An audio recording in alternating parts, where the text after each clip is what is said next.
गोदावरी नदीनं समृद्ध झालेलं, परंपरा आणि परिवर्तनाचा संगम असलेलं आपलं प्रिय शहर कोपरगाव. या शहरानं अनेक लोकसेवक पाहिले, पण त्यांच्यात एक नाव कायम स्मरणात राहील. एक धडाडीचा नेता, एक जनसेवक, राजेंद्र मुरलीधर झावरे उर्फ राजा भाऊ. रिक्षा चालक ते समाजसेवक. 1982 मध्ये रिक्षा चालकांच्या हक्कांसाठी उभारलेली संघटना, तोच होता त्यांच्या प्रवासाचा पहिला टप्पा.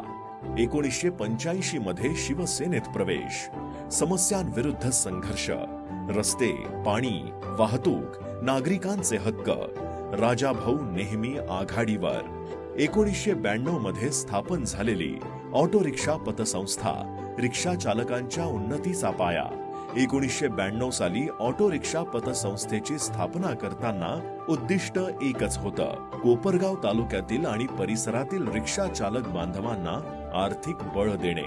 1992चं ऐतिहासिक पाणी आंदोलन, राजा भाऊंच्या नेतृत्वात 51 दिवसांचा, होय 51 दिवसांचा तुरुंगवास. पण पाणी मिळवलं, शहर वाचवलं. जनतेसाठी संघर्ष करणारा नेता कोण? राजा भाऊ झावरे. सन 2001 कोपरगावच्या इतिहासात बदलाचा क्षण.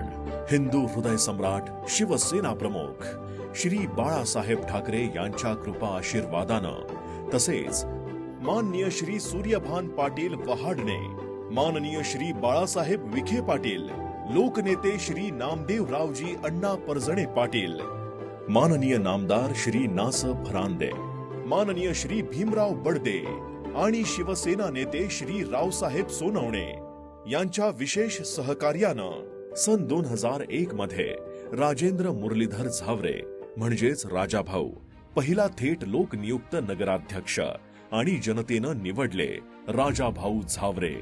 त्यावेळी नगर परिषद कर्जबाजारी, अव्यवस्था, ठप्प विकास. पण एक नेता उभा राहिला, ज्यानं कडक शिस्त आणली, पारदर्शकता आणली आणि शहराच्या विकासाला नवी दिशा दिली.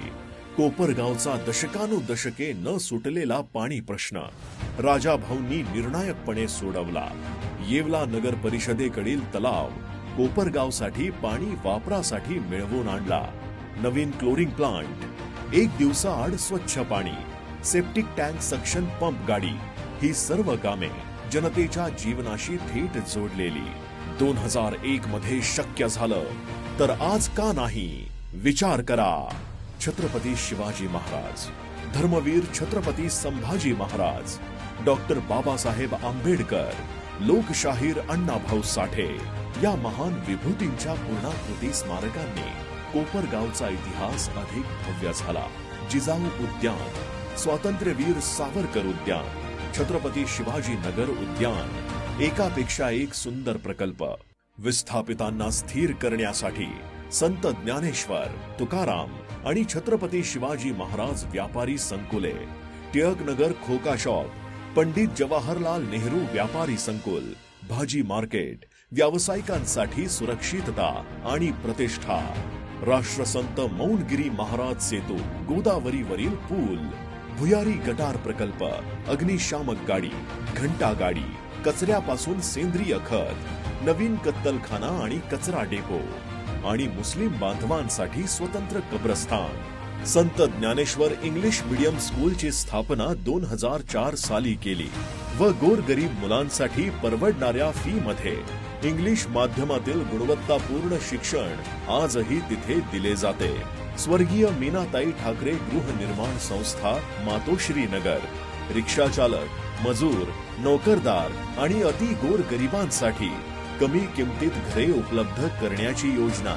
छावा हेल्थ क्लब, तरुणांसाठी स्वस्त, सहज उपलब्ध आणि सकारात्मक मार्गदर्शन देणारी व्यायामशाळा सुरू केली. व्हाय राजा भाऊ? कारण ते कडक शिस्तीचे आहेत, कारण ते निर्भय निर्णय घेतात, कारण कारभार पारदर्शक ठेवतात, कारण सत्ता नसताना देखील अगणित कामे करून दाखवली. आणि आज त्यांच्या पाठीशी आहे उपमुख्यमंत्री नामदार एकनाथराव शिंदे साहेबांची मजबूत साथ. कोपरगावकरांनो, हीच ती वेळ, 2001 ची पुनरावृत्ती, पुन्हा एकदा विकासाला गती. धनुष्यबाण समोरील बटण दाबा. राजाभाऊ झावरे यांना प्रचंड बहुमतानं विजयी करा. धनुष्यबाण, धनुष्यबाण, धनुष्यबाण. जय महाराष्ट्र.